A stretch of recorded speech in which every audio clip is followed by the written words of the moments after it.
ओम शांति। 16/10/2023। बाबा कहते हैं, मीठे बच्चे, ज्ञान का सुख 21 पीढ़ी चलता है। वह है स्वर्ग का सदा सुख। भक्ति में तीव्र भक्ति से अल्पकाल का क्षण भंगुर सुख मिलता है। प्रश्न है, किस श्रीमत पर चलकर तुम बच्चे सद्गति को प्राप्त कर सकते हो? उत्तर, बाप की तुम्हें श्रीमत है। इस पुरानी दुनिया को भूल एक मुझे याद करो। इसी को ही बलिहार जाना अथवा जीते जी मरना कहा जाता है। इसी श्रीमत से तुम श्रेष्ठ ते श्रेष्ठ बनते हो। तुम्हारी सद्गति हो जाती है। साकार मनुष्य मनुष्य की सद्गति नहीं कर सकते। बाप ही सबका सद्गति दाता है। गीत है ओम नमो शिवाय। ओम शांति। बच्चों ने गीत सुना।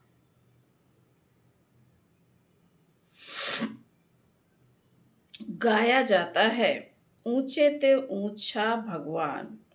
अब भगवान का नाम तो मनुष्य मात्र नहीं जानते। भक्त भगवान को नहीं जानते जब तक कि भगवान आकर भक्तों को अपनी पहचान ना दे। यह तो समझाया गया है। ज्ञान और भक्ति, सतयुग त्रेता है ज्ञान की प्रारब्ध। अभी तुम ज्ञान सागर से ज्ञान पाकर पुरुषार्थ से अपनी सदा सुख की प्रारब्ध बना रहे हो। फिर द्वापर कलयुग में भक्ति होती है।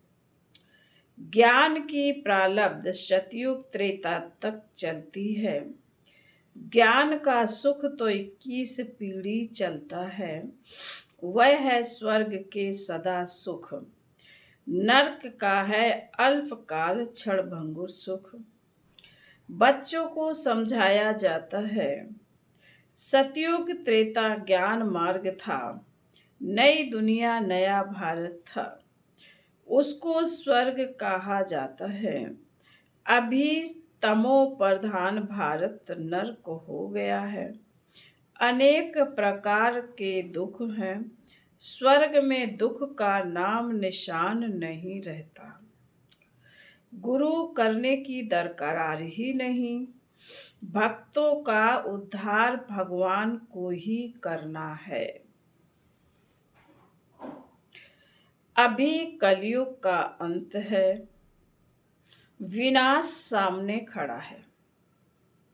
बाप आकर ब्रह्मा द्वारा ज्ञान देकर स्वर्ग की स्थापना करते हैं और शंकर द्वारा विनाश, विष्णु द्वारा पालना कराते हैं। परमात्मा के कर्तव्य को कोई समझते नहीं। मनुष्य को पाप आत्मा पुण्य आत्मा कहा जाता है। पाप आत्मा, पाप परमात्मा, पुण्य आत्मा, पुण्य परमात्मा नहीं कहा जाता। बाबा कहते हैं, पाप परमात्मा पुण्य परमात्मा नहीं कहा जाता है। मनुष्य महात्मा को भी महान आत्मा कहेंगे, महान परमात्मा नहीं कहेंगे। आत्मा पवित्र बनती है। बाप ने समझाया है, पहले पहले मुख्य है देवी देवता धर्म। उस समय सूर्यवंशी ही राज्य करते थे, चंद्रवंशी नहीं थे। एक धर्म था। भारत में सोने चांदी के महल थे। हीरे जवाहरों से छतें दीवारें सब सजी हुई थी। भारत हीरे जैसा था। वही भारत अब कौड़ी मिसल बना है। बाप कहते हैं मैं कल्प के अंत में सतयुग आदि के संगम पर आता हूँ। भारत को माताओं द्वारा फिर से स्वर्ग बनाता हूँ। यह है शिव शक्ति पांडव सेना। पांडवों की प्रीत एक बाप से है, उन्हों को बाप पढ़ाते हैं। शास्त्र आदि है सब भक्ति मार्ग की सामग्री। वह है भक्ति कल्ट। अभी बाप आकर सबको भक्ति का फल ज्ञान देते हैं, जिससे तुम सदगति में जाते हो। सदगति दाता सबका बाप एक ही है। बाप को ही ज्ञान सागर कहा जाता है। बाकी मनुष्य को मुक्ति जीवन मुक्ति दे नहीं सकते। यह ज्ञान कोई शास्त्रों में नहीं है। ज्ञान सागर एक बाप को ही कहा जाता है। उनसे तुम वर्षा लेते हो, फिर सर्वगुण संपन्न 16 कला संपूर्ण बन जाएंगे। यह देवताओं की महिमा है। लक्ष्मी नारायण है 16 कला संपूर्ण। राम सीता है 14 कला। यह पढ़ाई है, यह कोई कॉमन सत्संग नहीं है। सत्य है ही एक, वही आकर सत्य समझाते हैं। यह है ही पतित दुनिया। पावन दुनिया में पतित होते ही नहीं, पतित दुनिया में पावन होते नहीं। पावन बनाने वाला एक ही बाप है। आत्मा कहती है शिवाय नमः। आत्मा ने अपने बाप को कहा नमस्ते। अगर कोई कहते शिव मेरे हैं, तो फिर नमस्कार किसको करते? यह अज्ञान फैला हुआ है। अब तुम बच्चों को बाप त्रिकालदर्शी बनाते हैं। तुम जानते हो सब आत्माएं जहाँ रहती हैं, वह है निर्माण धाम, स्वीट होम। मुक्ति को तो सभी याद करते हैं, जहाँ हम बाप के साथ रहते हैं। अभी तुम बाप को याद करते हो। सुख धाम में जाएंगे तो बाप को याद नहीं करेंगे। अभी यह है ही दुख धाम। सभी दुर्गति में है। नई दुनिया में भारत नया था, सुख धाम था, सूर्यवंशी चंद्रवंशी राज्य था। मनुष्यों को तो यह पता नहीं है कि लक्ष्मी नारायण और राधे कृष्ण का कनेक्शन क्या है। वह राजकुमारी वह राजकुमार अलग अलग राज्य के हैं। ऐसे नहीं कि दोनों ही आपस में भाई बहन हैं। वह अलग अलग अपनी राजधानी में थी। श्री कृष्ण अपनी राजधानी का राजकुमार था। उन्हों का स्वयंवर होता है तो लक्ष्मी नारायण बनते हैं। सतयुग में हर चीज सुख देने वाली है। कलयुग में हर चीज दुख देने वाली है। सतयुग में किसी की अकाले मृत्यु नहीं होती। तुम बच्चे जानते हो, हम अपने परम पिता परमात्मा बाप से सहज राजयोग सीखते हैं। नर से नारायण, नारी से लक्ष्मी बनने के लिए यह स्कूल है। उन सत्संगों आदि में तो कोई एम ऑब्जेक्ट नहीं होती। वेद शास्त्र आदि सुनाते रहते हैं। बाप के द्वारा तुम इस मनुष्य सृष्टि चक्र को अब जान गए हो। बाप को ही नॉलेजफुल, विलिशफुल, रहीम दिल कहा जाता है। ओ बाबा आकर रहीम करो। हेवनली गॉड फादर ही आकर हेवन स्थापन करते हैं संगम पर। हेवन में बहुत थोड़े मनुष्य होते हैं, बाकी इतने सभी कहाँ जाएंगे। बाप सभी को मुक्ति धाम में ले जाते हैं। स्वर्ग में सिर्फ भारत ही था, फिर भी भारत ही रहेगा। भारत सचखंड यहाँ गाया हुआ है। अभी तो भारत कंगाल बन गया है। पैसे पैसे के लिए भीख मांगते रहते हैं। भारत हीरे जैसे था, भारत हीरे जैसा था, अब कौड़ी मिसल है। यह ड्रामा के राज को समझना है। तुम रचयिता बाप को और उनकी रचना के आदि मध्य अंत को जानते हो। मनुष्य गाते भी हैं वंदे मातरम, परंतु वंदना पवित्र की जाती है।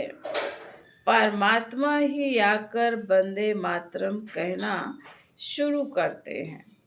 शिव बाबा ने ही आकर कहा, नारी स्वर्ग का द्वार है, शक्ति सेना है। यह स्वर्ग का राज दिलाने वाली है, जिसको ही वर्ल्ड अलमाइटी ऑथोरिटी कहा जाता है। तुम शक्तियों ने स्वराज्य स्थापन किया था, अब फिर से स्थापन हो रहा है। राम राज्य कहा जाता है सतयुग को। अभी भी कहते हैं राम राज्य हो, परंतु वह कोई मनुष्य को कर ना सके। इनकार पूर्यम गॉड फादर ही आकर पढ़ाते हैं। उनको भी जरूर शरीर चाहिए, जरूर ब्रह्मा तन में आना पड़े। शिव बाबा तो तुम सब आत्माओं का बाप है। प्रजापिता भी गाया हुआ है, तुम सब आत्माओं का बाप है। प्रजापिता भी गाया हुआ, पिता तो बाप ठहरा ना। ब्रह्मा को ग्रेट ग्रेट ग्रैंड फादर कहा जाता है। आदि देव और आदि देवी दोनों बैठे हैं, तपस्या कर रहे हैं। तुम भी तपस्या कर रहे हो। यह है राजयोग सन्यासियों का हठ योग। वह कभी राजयोग सिखला नहीं सकते। गीता आदि जो भी शास्त्र हैं, वह सब हैं भक्ति मार्ग की सामग्री। पढ़ते आए हैं, परंतु तमो प्रधान बन गए हैं। यह वही महाभारत लड़ाई है जिससे विनाश होना है। साइंस कोई वेदों में नहीं है, उनमें तो ज्ञान की बातें हैं। यह साइंस बुद्धि का चमत्कार है।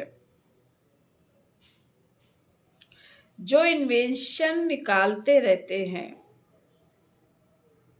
विमान आदि बनाते हैं सुख के लिए, फिर पिछाड़ी में इनके द्वारा ही विनाश होता है। यह सुख का हुनर बाप में रह जाएगा, दुख का हुनर मरने आदि का खलास हो जाएगा। साइंस का अक्ल चला जाता है। यह बॉम्ब्स आदि कल्प पहले भी बने थे, पतित दुनिया का विनाश, फिर नई दुनिया की स्थापना होनी है। बाप कहते हैं तुमने 84 जन्म पूरे किए, अब इस देह का अहंकार छोड़ मुझ बाप को याद करो। याद की योग अग्नि से विकर्म विनाश होंगे। रावण ने तुमसे बहुत विकर्म कराए हैं, पावन बनाने का तो एक ही उपाय है। तुम आत्मा तो हो ही, कहते भी हो मैं आत्मा, ऐसे नहीं कहेंगे मैं परमात्मा हूँ। कहते हो मेरी आत्मा को रंज यानी नाराज मत करो। आत्मा सो परमात्मा कहना यह तो बहुत बड़ी भूल है।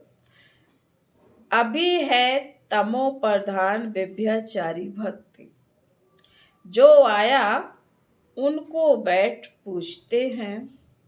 अभ्याचारी एक की याद को कहा जाता है। अब व्यभिचारी भक्ति का भी अंत होना है। बाप आकर बेहद का वर्षा देते हैं। सभी को सुख देने वाला एक बाप है, दूसरा न कोई।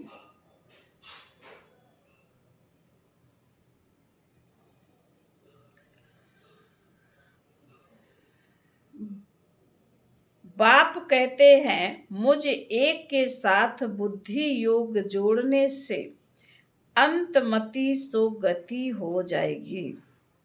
मैं हूं ही स्वर्ग का रचयिता, यह कांटों की दुनिया है। एक दो में लड़ते झगड़ते रहते, अभी यह पुरानी दुनिया बदल रही है। ज्ञान अमृत का कलश माताओं पर रखते हैं। यह है नॉलेज, परंतु विष की भेंट में अमृत कहा जाता है। यह है नॉलेज। कहा भी जाता है अमृत छोड़ विष काहे को खाए, श्रीमत से ही तुम श्रेष्ठ बनेंगे। परमपिता परमात्मा आकर श्रीमत देते हैं। श्री कृष्ण भी श्रीमत से ऐसा बना है, यह समझने की बातें हैं। इस सारी पुरानी दुनिया को भूल एक बाप को याद करना है, इसलिए भी अभी जाना जाता है। इनको ही जीते जी मरना कहा जाता है। भक्ति मार्ग की बातें अलग हैं। वह है भक्ति कल्ट। भक्ति के तो ढेर गुरु हैं, परंतु सदगति दाता एक ही निराकार परम पिता परमात्मा है। साकार मनुष्य मनुष्य की सदगति नहीं कर सकते, सदा के लिए सुख दे नहीं सकते। सदा सुख देने वाला बाप है। यह पाठशाला है। एम ऑब्जेक्ट भी बाप बतलाते हैं। कहते हैं तुमको स्वर्ग के सुख का वर्षा मिलेगा, बाकी सब मुक्ति धाम में चले जाएंगे। शांति धाम, सुख धाम और यह है दुख धाम। यह चक्र फिरता रहता है, इसको स्वदर्शन चक्र कहा जाता है। इस ड्रामा के चक्र से कोई छूट नहीं सकता। बना बनाया अविनाशी पार्ट है हर एक का। बाप तुमको पढ़ाकर मनुष्य से देवता बना रहे हैं। फिर जितना जो पढ़ेंगे तो कोई राजा बनेंगे, कोई प्रजा बनेंगे। सूर्यवंशी डायनेस्टी है ना। सतयुग में ऊंच खंड था, सतयुग में ऊंच सचखंड था। अब झूठ खंड बना, इसको रौरव नरक कहा जाता है। पैसे के लिए कितनी मारा मारी होती है, वहां तो कोई अप्राप्ति वस्तु नहीं रहती। जिनकी प्राप्ति के लिए जिसकी प्राप्ति के लिए कोई पाप करना पड़े। बाप ही इस भ्रष्टाचारी दुनिया को श्रेष्ठाचारी बना रहे हैं। इन माताओं द्वारा इन्हों को बाप वंदे मातरम कहते हैं। सन्यासी नहीं कहते वंदे मातरम, उनका है हद का सन्यास, यह है बेहद का सन्यास। सारी दुनिया का बुद्धि से सन्यास करना है। शांति धाम सुख धाम को याद करना है, दुख धाम को भूल जाना है। बाप का यह फरमान है।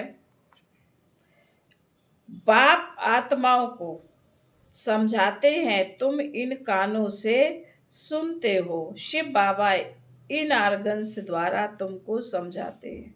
वह है ज्ञान सागर, यह कोई साधु संत महात्मा नहीं है। फिर बाबा कहते अच्छा। मीठे मीठे सिकीलधे बच्चों प्रति माता पिता बाप दादा का याद प्यार और गुड मॉर्निंग। रूहानी बाप की रूहानी बच्चों को नमस्ते। हम रूहानी बच्चों की रूहानी माता पिता बाप दादा का याद प्यार, गुड मॉर्निंग और नमस्ते। धारणा के लिए मुख्य सार, पहली पॉइंट में बाबा ने कहा है बाप पर बलिहार जाना है। देह का अहंकार छोड़ योग अग्नि से विकर्म विनाश करने हैं। नंबर 2, एम ऑब्जेक्ट को बुद्धि में रख पढ़ाई करनी है। बने बनाए ड्रामा को बुद्धि में रख कर स्वदर्शन चक्रधारी बनना है। वरदान है सदा उमंग उत्साह के पंखों द्वारा उड़ती कला में उड़ने वाली श्रेष्ठ आत्मा भव। ज्ञान योग के साथ साथ हर समय हर कर्म में हर दिन नया उमंग उत्साह बना रहे, यही उड़ती कला का आधार है। कैसा भी कार्य हो, चाहे सफाई का हो, बर्तन मांजने का हो, साधारण कर्म हो, उसमें भी उमंग उत्साह नेचुरल और निरंतर हो। उड़ती कला वाली श्रेष्ठ आत्मा उमंग उत्साह के पंखों से सदा उड़ती रहेगी। वह कभी कंफ्यूज नहीं होगी, छोटी छोटी बातों में थक कर रुकेगी नहीं। स्लोगन है, जो निर्माण चित्त अथक और सदा जागती ज्योति है। जो निर्माण चित्त सदा अथक और सदा जागती ज्योति है, वही विश्व कल्याणकारी है। ओम शांति।